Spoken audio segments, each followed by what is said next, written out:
presentation today would be about, continue with Dr. Tenenbaum about fetal alcohol syndrome, but I'm going to go more in depth and talk about intervention, what to do with them. Okay, we have the kids, yes, we know that we have it, you know, we heard from Orna all about the children, the problem with the parents, the problem with the children, but the kids are there, and what are we going to do with them, and how are we going to treat them, and what are we going to how are we going to deal them with love and compassion and nurture, and knowing that we bring all the problem, and knowing the kids are bringing all the problem, and how to put this whole things together to create a healthy human being in our society, which will keep us going more, right? Because why are we here? We really want to keep our generation going up so we can really have our rest.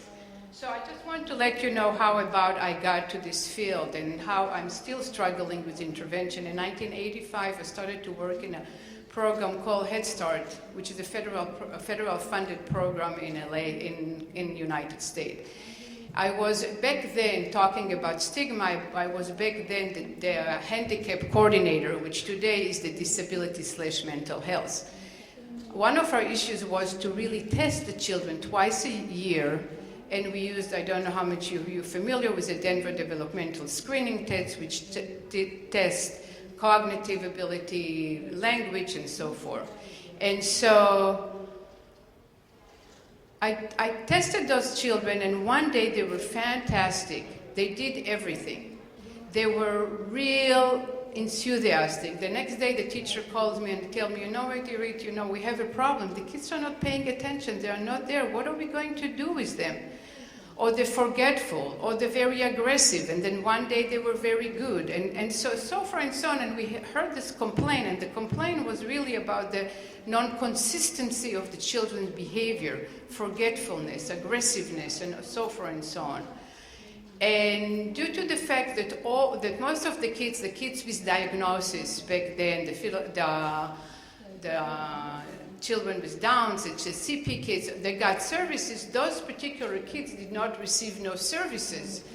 And back then I just finished my master, and I said to myself, you know what, this is the group of people I want to devote my life, because really this is a group of kids who nobody really pay attention. They are really fall behind, and nobody really look forward, and nobody knows what to do. So I wrote a grant to a recovery center and a rehabilitation center for women and children to work with the dyadic mother and child, and really to talk about prevention, how to really help in prevention, how to really help those children with alcohol syndrome, with, and they are not just alcohol, because when we talk about alcohol, and I'm going to talk more about it in a few minutes, is the fact that there are sometimes we're really not sure they're just alcohol. We don't know what kind of drugs. We don't know what age, and in the pregnancy, when did she use the drugs? What did she use the drugs? Was it a rape baby? We have to have so many issues before we get the baby. But before I'm starting, I want to show you a clip. Can we go back to the clip, please? Yeah. Okay.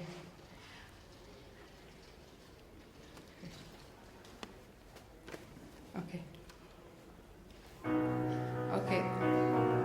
And I really want to specialize it, because when we talk about fetal alcohol syndrome, we talk about the facial, and I really want to show you that some of the kids that come to us do not have the facial features that we really see. Heard there was a secret chord that David played to please the Lord, but you don't really care. Do you know our big ready? Short? Well, it goes like this: the fourth, the fifth, My husband, ready? to the left, the baffled king composing hallelujah. Our big husband, to live. Hallelujah. Hallelujah. Hallelujah. That if my mom can get to work next hour to up slow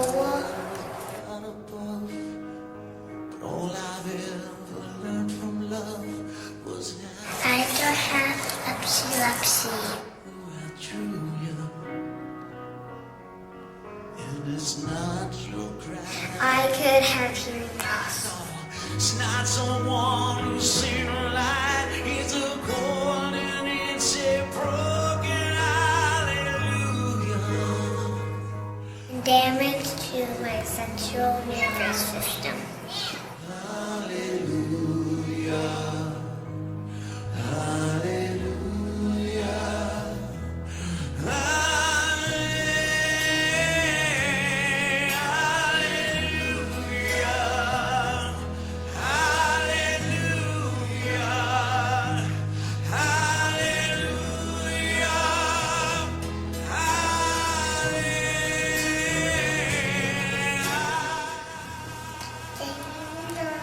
That I can fall a lot.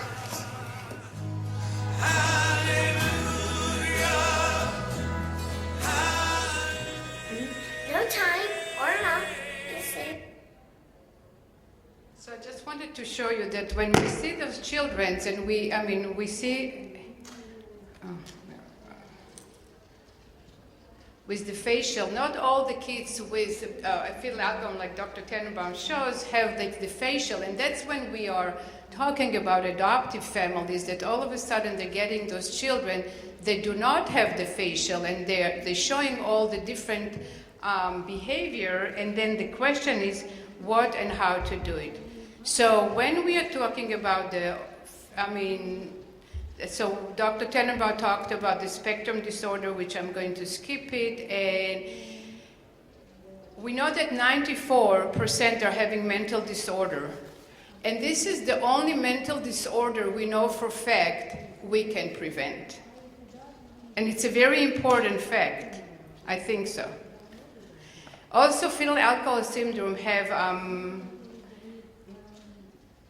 they have behavior problem, and then another thing that I want to mention, it's important that it's all racial and it's all socioeconomic groups. So it's not just with at-risk children or it's not high-risk children, it's all socioeconomic groups. So when we're talking about adoption, because this is really the group of people that we are planning this talk, is really understanding that the kids are from all level of economic status. The most important thing before, and we were talking about intervention, is really, the first thing is really to really understanding what the signs, and I'm going to kind of make it a little bit faster, what is the challenges in the early identification. Because we have to know that early identification is very, very important. As early as the child is, it can have the services are more important. So children with FASD may develop secondary symptoms. The primary symptom, and really we have to understand this, and this is a very important thing, the primary reason the child has, it's the effect of the alcohol, the effect of any attachment, it's have the effect of the mother during the pregnancy, on all kind of outside factors, genetic factors. So when the kids come to us, we are seeing the secondary effect. And now we have to deal really with the secondary effect, which are the fatigue, the tantrum, the frustration, the irritability, the anger, the aggression, the fear, the anxiety, the trouble at home and school, the isolation, the mental health problem. And this is really a lot of problem that we as mental health professional are getting all the problem, and then we're getting the secondary, and usually we tend to really treat the secondary and when we really have to understand that we have to really look at what is the primary, which is really mimic the where is I want to go back, the ADHD, because we said that a lot of kids with fetal alcohol syndrome, we might give them medication because we think that they're having ADHD. And when we're talking about ADHD, we know that ADHD have difficult focusing and sustaining attention, and children with fetal alcohol syndrome have problem with shifting attention. So it's very important to understand that sometimes when we're giving the medication, because we think that they cannot sit still, because they cannot focus because they cannot control themselves. We give them the medication, but it doesn't help, and we didn't understand why it doesn't help, because again, we're talking about secondary problem and not primary problem. I'm going to skip. I think I really want to focus a little bit more about it. So when we see kids with fetal alcohol syndrome, I really want you to really understand that through lifespan, how can we identify the kids and how we really need to pay attention when we work with kids, even if it's adoptive families or not adoptive family, how to really identify and through lifespan to see red flags. What are the really red flags for each group? So we know that with infants have low birth weight, irritability, sensitivity. They have problem to touch. They have problem to noises. They have poor sucking, and the poor sucking is because, as you remember from Dr. Tenenbaum previous slides, is because of the lips. So they have poor sucking, and so they have poor speech, and they have a lot of issue with because of the dysmorphic facial problem, which problematic with them. When we get to the preschool, the toddler, all of a sudden, as I mentioned to you, that sometimes they remember it, sometimes they forget, they have poor memory capability, the hyperactivity, the lack of fear. They can jump on you, they can run to you, they have no fear of stranger, which sometimes this can be also when we talk about attachment, like, we can call it a disorganized attachment because we have nobody there for them. So again, it's like, they have no sense of boundaries. And so when the preschool kids run to you, happy, happy, happy, and they love you and they never saw you before, it's a red flag because it doesn't know you. And we know that it is really discriminatory attachment. We go to the grade school, the short attention span, the poor coordination. We see older children trouble keeping with school, low self-esteem, from recognizing they are different from their peers, and the teenager, poor impulse control, cannot distinguish between public and private behavior. So let's see that the parent is adopting a child, and she's adopting a child, and the child is as an infant, and she's going to the doctor, and the doctor is a low birth weight, it's irritability, sensitive, and sometimes she goes to the doctor, and you know what the doctor tells her. You're going to outgrow it, absolutely. You're going to outgrow it, no problem. So she's adoptive mother, right? I'm adoptive mother, and it's happened, and I see it again and again and again. She's adopting the child brings all the symptoms. She have the child, now she have all the guilt. Orna told you all about her issues, right? She has issue. I want to adopt, I don't want to adopt, I want to adopt the perfect child. Now I have this infant has all the problem. I bring my problem. The doctor say it's outgrow, but it doesn't grow. It doesn't go away. It doesn't go away. I'm getting more fearful. Now I'm developing guilt. No, I'm not a good mother. No, I should not have the child. No, so now it's another factor coming because I'm an adoptive mother. The child, I don't know that the child has what it's having, because I know that it's not thriving as I wanted him to be. The doctor tell me he will outgrow it, no problem, and then the cycle begins. Or I know kids who've been adopted, usually a toddler or at grade school, and they all of a sudden having tantrum, and their mother have no, sometimes and we have some cases like this that the mothers wanted to take back the child, and the case was the kids from Russia, and they to take back the adoptive child to Russia because the problem. So I have 5 more minutes. I want to really strengths about the strengths, because we always talk about what the child is not with FASD is not doing good, and I really want to highlight the strengths because I believe I like to work with the strengths. I think what strengths the child have, and I feel that if the child, some of the children are highly verbal, bright, artistic, athletic, friendly, determined, willing, helpful, generous, and good with younger children. So we really have to build our curriculum about the strategies with intervention. I think that I really want to highlight, because we talk about adoptive and fostering, so with working, we really have to really understand the parents before the parents adopting a child and understanding why they're adopting, and discuss the child's background with the social worker, ask for information, and support the child as much as possible, and do a lot of parenting groups. Parenting, and parenting support, because the parents really don't know what to do with the child. The child usually is all over the place. They don't know how to deal with it. They don't know how to behave with them and how to deal with them. I have here, it's 2 minutes slide, which I feel that it's an intervention. Started seeing a lot of hyperactivity. And that's an intervention with child with a fetal alcohol syndrome. We started getting a little concerned. When we first saw the developmental pediatrician, he suspected that there was an underlying syndrome due to fetal alcohol exposure. A diagnosis gives you some validation. We can say this is a disability that is a result of a birth defect. Living with a child with fetal alcohol syndrome is like living with a constant anticipation of a hurricane. Over time, you understand on so many different levels how this impacts not only your child, but your family. It's very hard to be a sibling of a child with fetal alcohol spectrum disorders. It's hard as a parent not to put this burden on your typical kid, because it's like you want to say, you're the easy one, don't act out. We know there is no magic bullet. There is no one thing that is going to change everything. Having some OT and speech and physical therapy certainly helped, and we want to try to teach social skills to your child. But I think the intervention that I am most excited about is that we obtained a service dog. Ayal has an unconditional companion.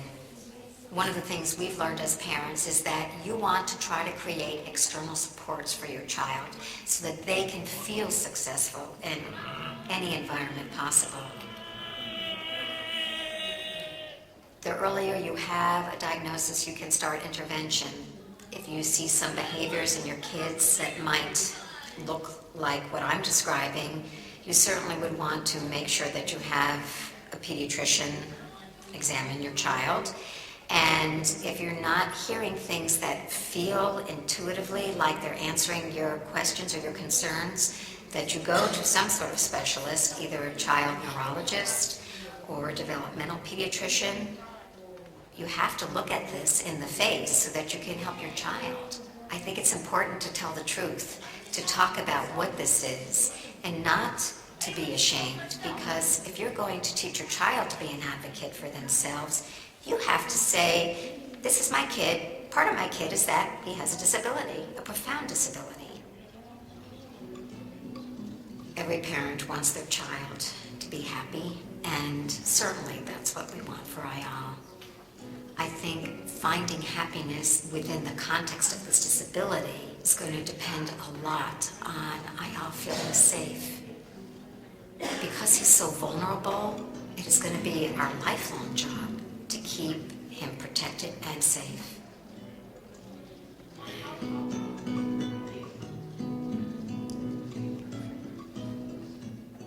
There are ports in the storm.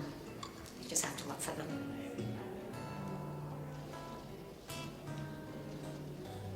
So I wanted to give you a little bit of intervention that had been done, and I thought that this movie will really explain more about the mother, the struggle that she's going, and how, and different intervention, and she found out that the dog would be a very good resource to help the child. I want to finish by sharing, I have a lot of information here, so if you guys, if somebody wants this information, it's like, I want just to get to the last, that's very artistic. Sorry. All right. Okay, I want to finish with this and really want to stress upon the fact that when we work with a child, we don't want to see what the child won't do. We don't want to stigmatize the child as bad, annoying, lazy, unmotivated, lying, pushy, acting young, baby, trying all this. We don't want to do it. we really want to stress upon the fact to understand the child that he cannot do it. It's not because you don't want to do it, because he cannot do it. And he's frustrated and he's challenged and he's really trying hard because he has some disability. And he's really trying hard and he's not lazy. And he's not, and sometimes, yes, he's oversensitive. And yes, he's needing contact to support. And yes, and we have to really install the hope with him and the understanding and the organizing it. Because if we are feeling that we are feeling hopeless and fear and chaos and confusion, we feel the same thing what the child feels. And if the child feels so frustrated, so lost, so unconnected, and as a parent you feel the same way, and a caregiver, you give the child the justification that something is wrong with him, instead of really in finding the strengths and really helping him to understand and giving him tools to help him in his life to become the person that he wants to be. Thank you very much.